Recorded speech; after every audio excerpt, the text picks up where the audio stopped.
नमस्कार दोस्तों। आज की इस वीडियो में मैं आपको टैली प्राइम का एक ऐसा हिडन फीचर बताने वाला हूं जिसको देखे बिना अगर आप जीएसटी 1 को फाइल करते हो तो वो कभी भी सही फाइल नहीं होगी। और मैं समझता हूं कि इस टैली के हिडन फीचर के बारे में ना तो आपने पहले कभी यूट्यूब पे वीडियो देखा होगा और हो सकता है कि बहुत कम अकाउंटेंट को इस फीचर्स के बारे में पता हो। तो वीडियो को पूरा देखिएगा और फ़ायदा उठाइएगा और साथ ही साथ वीडियो को शेयर भी कर दो जिससे कि दूसरे भी अकाउंटेंट भाई और बहन इसका फ़ायदा उठा सकें। तो आज की इस वीडियो में आपके साथ डिस्कस करने वाले हैं एक ऐसे फीचर्स के रिगार्डिंग जिसको देखे बिना अगर आप जीएसटी 1 फाइल करते हो तो आपकी जीएसटी 1 कभी भी सही फाइल नहीं होगी। और जब जीएसटी रिटर्न आपकी सही फाइल नहीं होगी तो जीएसटी डिपार्टमेंट से नोटिस आने के आपको बहुत ज़्यादा चांसेस हैं। तो बिना किसी देरी के मैं आपको लेकर चलता हूँ टैली सॉफ्टवेयर के ऊपर। और यहाँ पे हम टैली सॉफ्टवेयर पे ऑलरेडी आ चुके हैं और यहाँ पे कुछ ट्रांजैक्शन मैंने पहले से फीड कर रखे हैं। और ये कौन से ट्रांजैक्शन मैंने फीड कर रखे हैं, ये वो ट्रांजैक्शन है जो कि आपको इससे जस्ट पिछली वीडियो अगर आप देखोगे तो उसमें आपको मिल जाएंगे, वही ये कंपनी है। मैंने इससे पीछे एक वीडियो बनाई थी, जो ये वीडियो आज मैं बना रहा हूँ जस्ट इससे पीछे वाली एक वीडियो देख लो जिसमें आपको बताया था कि इनवॉइस बनाते समय आपको कौन सी बात का ध्यान रखना है। अगर वो आप बात ध्यान नहीं रखोगे तो आपकी जीएसटी रिटर्न सही तैयार नहीं होगी।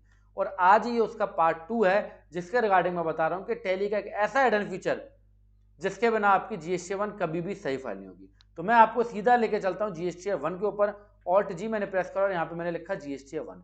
यहाँ पे मेरी जीएसटी 1 जो है वो ओपन हो चुकी है। और कमाल की बात क्या है, यहाँ पे आप देखोगे तो कोई भी किसी भी प्रकार का कोई एरर नहीं है। जब यहाँ पे कोई एरर नहीं होता तो हम समझते हैं कि हमारी जीएसटी 1 तो भैया बिल्कुल ठीक है और हम इसको फटाफट से फाइल कर देते हैं। और इवन ऐसा मैंने भी करा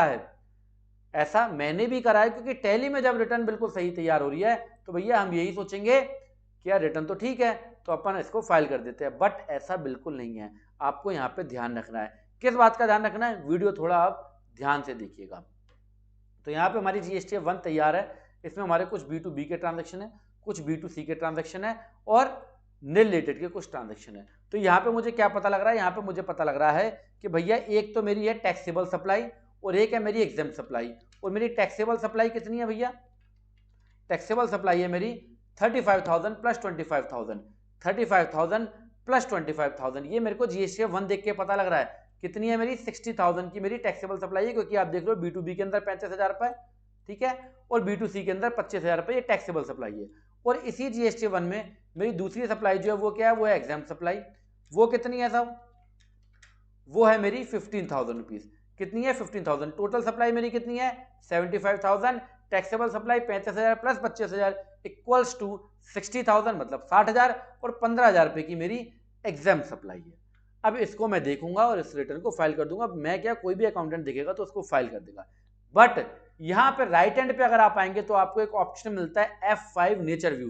पहले तो जो फिगर मैंने आपको बताई है उसको आप कॉपी पेन से अपने पास लिख लो। नंबर 1 मैंने आपको बताई टैक्सेबल सप्लाई,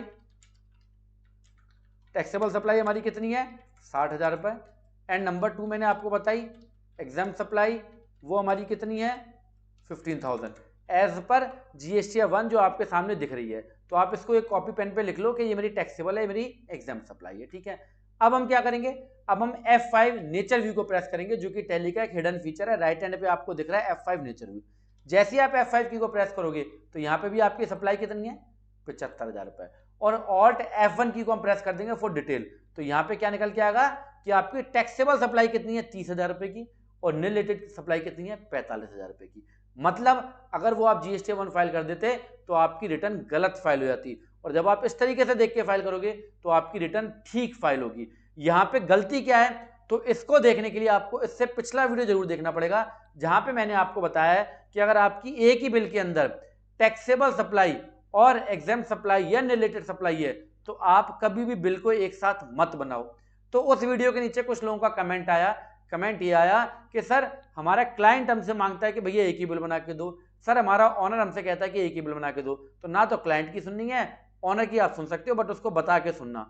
ऑनर को बता देना कि बेटा अगर दोनों ही इनवॉइस तू एक ही में बनाएगा तो तेरा जीएसटी की रिटर्न गलत फाइल हो जाएगी। और ये मैंने डिटेल में आपको पिछली वीडियो में बताया। तो आपको करना क्या है, टैक्सेबल सप्लाई और एग्जाम सप्लाई के इनवॉइसेस अलग अलग बनाने हैं। अगर अलग अलग नहीं बनाओगे तो आपकी जीएसटी रिटर्न गलत फाइल हो जाएगी। और दूसरी बात कि जीएसटी रिटर्न को फाइल करते समय आपको हमेशा, ये तो चलो टैक्सेबल और निल रिलेटेड का मैटर है, जनरली आपको हमेशा जो है अगर आपकी जीएसटी 1 तैयार होती है तो आपको वहां पे एक बार F5 की को जरूर प्रेस करना है और वहां पे आपको चेक कर लेना है कि भैया मेरी टैक्सेबल सप्लाई और निल रिलेटेड सप्लाई या मेरी कोई भी सप्लाई 12%, 18%, 5% सही है या नहीं है। क्योंकि नेचर व्यू में आपको पता लगता है मेरी टैक्सेबल कितनी है, एग्जाम कितनी है, इंटरेस्टेड कितनी है, अनरजिस्टर्ड कितनी है, वो सब कुछ आपको यहाँ पे पता लगता है। तो ये है टैली का हिडन फीचर, इसको आपको बिल्कुल ध्यान रखना है। बिना नेचर व्यू के दो व्यू आपको मिलते हैं, एक रिटर्न व्यू, एक नेचर व्यू। नेचर व्यू में टैली आपको ये बताती है कि एग्जाम सप्लाई है, ये रिलेटेड सप्लाई है, ये आपकी कौन सी सप्लाई है। अच्छा, पिछली वीडियो के नीचे कुछ लोगों का कमेंट आया कि टैली की गलती है। ये टैली की गलती बिल्कुल नहीं है, क्योंकि जीएसटी रूल के हिसाब से या जीएसटी के नियमों के अनुसार, अब आप पूछोगे सर जीएसटी का रूल बताओ, तो भैया मैं जीएसटी के सेक्शन की कभी बात ही नहीं करता, मैं बात करता हूं सीधी बात, नो बकवास, मतलब प्रैक्टिकल पढ़ाई की बात। तो प्रैक्टिकल पढ़ाई के हिसाब से टैली यहाँ पे गलत नहीं है।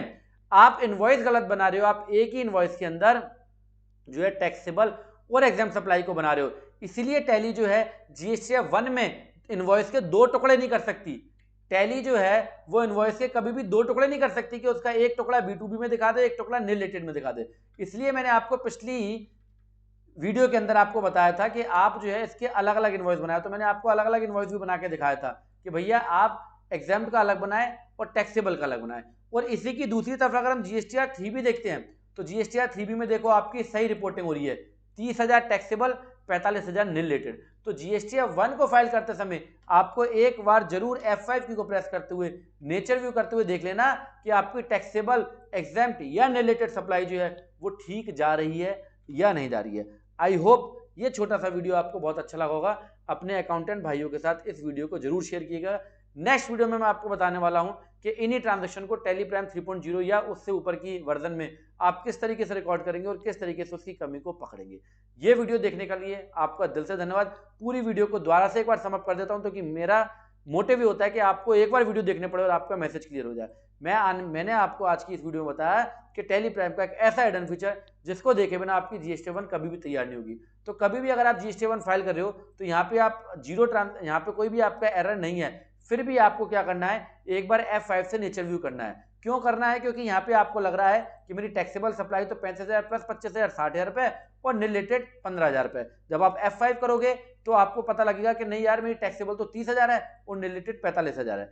अगर आप इसी तरीके से रिटर्न फाइल कर दोगे, यही रिटर्न अगर आप एज इट इज फाइल कर दोगे, तो आपकी जीएसटीआर 3B के अंदर टैक्सेबल सप्लाई 60,000 रुपए आएगी, जबकि आपका टैक्स जो है वो 60,000 के हिसाब से डिपॉजिट नहीं होगा, क्योंकि एक्चुअली 60,000 रुपए आपकी टैक्सेबल सप्लाई है ही नहीं।